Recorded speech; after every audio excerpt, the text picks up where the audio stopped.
This is our August seller forms series. Today we're going to be covering 4 forms, our notice to buyers perform, cancellation of contract, our square footage lot size advisory, and our authorization to receive and convey information. We pulled all of these because they're either mentioned in the residential purchase agreement or our residential listing agreement.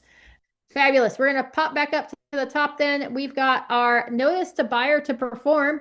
So we did cover this under the buyer one. We covered the notice to seller to perform and realized there's lots of things that the seller has to do in order to not be in breach of contract. Same thing with our buyer. Our buyer has more things they need to do to stay contractually upright or not in breach. Every time we issue one of these notice to buyer to perform, this is going to come from the seller to the buyer. We're going to put a number there. The first one starts with 1, the next one starts with 2, and then we're just going to continue numbering in that fashion. In accordance with the terms and conditions of the purchase agreement, dated. This is the date that's in the upper left-hand corner of the first page of the residential purchase agreement. That's what's going to go there. The printed date from the purchase agreement goes there. Put in the full property address. You're going to put in the buyer's names. And you're going to put in, oops, I skipped the seller. Seller, I'm having a problem with capitals today. And spelling. I was just going to leave it alone, but it's going to bother me. There we go. Put in the buyer and seller names. Remember, anytime if we've got more than 2 buyers or more than 2 sellers, we need to use our additional signature addendum, our ASA form. So just kind of keep that in mind, tuck that away. Buyer and seller are referred to as parties. Now, contractually, if we leave everything like it is as far as defaults in the purchase agreement, you're going to be required to give the buyer a 2-day notice to perform. We used to call it a 48-hour notice to perform, but it's actually a 2-day notice to perform is the default in the purchase agreement. You can give them more than 2 days. You can't give them less than 2 days. And we would not use this form as a demand to close escrow. That's a whole separate form. So we can use this form for anything but close of escrow. So this is also a good form to study as a buyer's agent because you're going to know everything that the buyer has to do as part of the contract. So section 1, let's come back up here. Seller hereby gives buyer notice as Apple to remove the specified contingencies and take the specified contractual action as follows. If for any contingency or contractual action selected, this notice to buyer to perform is delivered before the time permitted in the agreement, the notice shall be void only for those specific contingencies or contractual actions. But this notice to perform shall be valid for all other contingencies and contractual actions selected. If all contingencies is selected, this notice to buyer to perform shall be valid for all contingencies for which the delivery of this notice is within the time permitted in the agreement and void as to others. If you're like, Amy, what does that mean? The time in the agreement is if the due date for a contractual action is 3 days from now or 4 days from now, or let's say next week sometime, I can't serve a notice to perform more than 2 days prior to that action being due.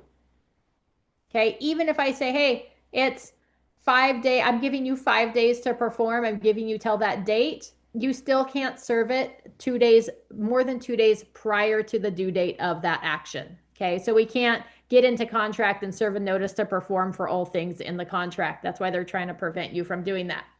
And just because you serve a notice to perform, it gives the seller the right to cancel. It does not mean the seller has to cancel. Okay, so here are the contingencies that are in the contract. We have our loan contingency, appraisal contingency, buyer investigation, insurance, review of seller documents, including disclosures and reports, our title or preliminary title report, our condo or planned development disclosures, buyer review of leased and liened items, entering into contract for the sale of the buyer's property. If we've written that into the contract, that we do on form COP, and closing escrow on buyer's property, also form COP. Now, if you've written in any additional contingencies, those would fall under K and L. So we could check like, hey, the loan was due 3 days ago. You still haven't removed your loan contingency, or the loan contingency is due in 2 days and I want you to remove it. I want to make sure you remove it. We can serve this then. Okay, or maybe the appraisals at the same time, right? Or you could check the box, hey, remove all buyer contingencies. Okay, section 2 over here is contractual actions. So in addition to removing contingencies, which don't actually get removed until they're removed in writing, We also have a lot of other contractual actions that aren't considered contingencies. These are things that mean that on a contractual action, the buyer's obligated to perform the action, but they can't cancel the contract based on that action. That's kind of the difference between contractual action and a contingency. A contingency gives the buyer the ability to cancel. So other contractual actions that the buyer may not fulfill or be delayed on is getting their initial deposit into escrow, the delivery of increased deposit, or the delivery of the signed liquidated damage clause with the increased deposit. Updated lender information. If they change lenders, they're required to provide that to the seller. Notice of FHA/VA requirements. There's a period for that, a time period for that. Verification of funds, verification of loan application, assume or accept leases and liens, return of statutory disclosures, return of lead disclosures, return of signed fire hardening and defensible space advisory disclosure and addendum. That's only if you're in a high or very high fire hazard severity zone. Comply with title's effort to comply with GTO, that's paragraph 13E of the contract. Assign delivery of pre-approval or assignee's delivery of pre-approval or pre-qualification. That's if we're assigning the contract to another buyer. Deliver of evidence of authority to act. That would be like if it's being purchased by a trust or a corporation. Evidence of escrow, sale of buyer's property. That would be if the buyer it's contingent on the sale of buyer's property. Evidence of listing buyer's property. Evidence of removal of contingency of buyer's property. All of those double letter ones all have to do with the contingency for sale of the buyer's property. Any questions about those items that you can serve a notice to perform to the buyer? No. All right. This is important to our sellers because it's important to know that if our seller, right, because we can continue to market the property and collect backup offers. We have to market the property once it's in contract as contingent, right? But contingent show or contingent bring backup, right? We can let people know that we're accepting backup offers, or maybe somebody just loved the property and submitted to us a better offer than the offer that we currently have in hand. And we're like, my seller's like, how do I get out of this offer so I can accept the higher offer? These are all the reasons that a seller can get out of the contract. Okay. Any of these things the buyer fails to do by the time frame in the purchase agreement, seller can serve this notice to perform, wait 2 days, and then cancel the contract and move forward with somebody else. Okay, paragraph numbers refer to the residential purchase agreement. So anytime it references like paragraph 2A or 13E. Oh, Amy, right? I do have a question. So if like we already know, well, I don't think that's relevant, but so if we send this notice to perform, and they don't perform, when they're supposed to, do we still have to send them a cancellation, or is the contract automatically canceled? Nope, you have to send them a cancellation. It doesn't automatically cancel. It just gives the seller the opportunity to cancel. To cancel, you would actually have to send that cancellation over. Okay, Okay. thanks. Yep. Applicable paragraph, and before you send that cancellation over, if the buyer performs, let's say we're on day 4 after the notice to perform is served, buyer finally provides you with that delivery of pre-approval or pre-qualification letter from the lender that you serve the notice for. Now you can't cancel, even though it had expired, the time frame had expired. They have until you send that cancellation over to perform, and then you're back in contract again. Okay. Let's see. Buyer, if you do not remove the specified contingencies on the CR or the RR and take the specified contractual actions indicated above within no less than 2 days as specified in the agreement, days after delivery of this notice to buyer to perform, seller may cancel the agreement. Okay, just giving you the option. Seller signs this. Notice here, there is no signature line for the buyer. Okay, buyer doesn't have to sign and acknowledge. Our delivery of documents for electronic documents is, hey, I've got proof that I emailed it to the email which was stated on the residential purchase agreement for the buyer's agent. If I've got proof that this email was sent, now it is nice to, if you're going to serve a notice to perform, to follow up with the buyer's agent via text or phone to let them know that you have sent it over and what the reasons are or whatever, right? So it's good to keep that relationship. But let's say that you didn't and you didn't call them, or they failed to respond to your text message or whatnot, or they never called you back. You having proof that this was sent to that email that's on the last page of the purchase agreement is considered delivery. So we don't need buyer's signature on this form. Now, as a buyer's agent, if a seller gives me a notice to perform, especially if it's because my buyer's being difficult in doing something, like I keep asking them to remove a contingency or provide me loan information or something, and I'm having problems getting them to do it, it's a good thing to go ahead and submit this to the buyer and have them initial it, that they've seen that they were served a notice to perform and that they understand that the seller can cancel. It's just one way of kind of making sure the buyer's doing what they're supposed to, but the buyer does not need to sign or initial this. I just make it my practice to have them do so.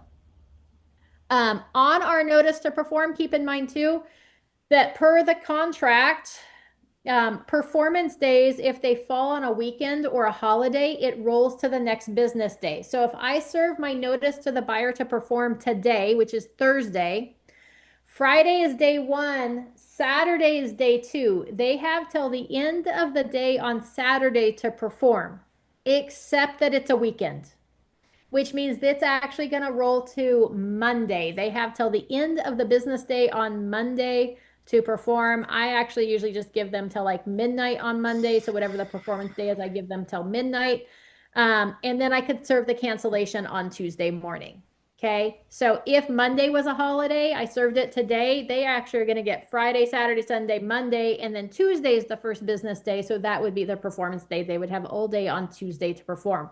So anytime, for all of the time frames except for one in our purchase agreement, if it falls on that weekend or holiday, the performance day is gonna roll to the next business day. Now, if I serve this on Friday, they would have Saturday, Sunday, and then all day Monday, because technically performance day would be on Sunday. But if I served it on Saturday, they would have Sunday and Monday. Then we're just back to 2 days. Okay, so just kind of keep that in mind as we're serving things, that we know that that's how that time frame works. Now, the only thing that doesn't work that way in the contract is our deposit, our good faith deposit. That one is business days. They have 3 business days to get that into escrow. And business days are going to be defined as basically when title and escrow is opened. Okay, so that's how that one works there. But everything else is calendar days. Weekends and holiday days do count, but if the performance day falls on that weekend or holiday, it rolls to the next business day. Any questions about our buyer notice to perform? Notice to buyers perform. I'll get it right at some point. Okay, fabulous.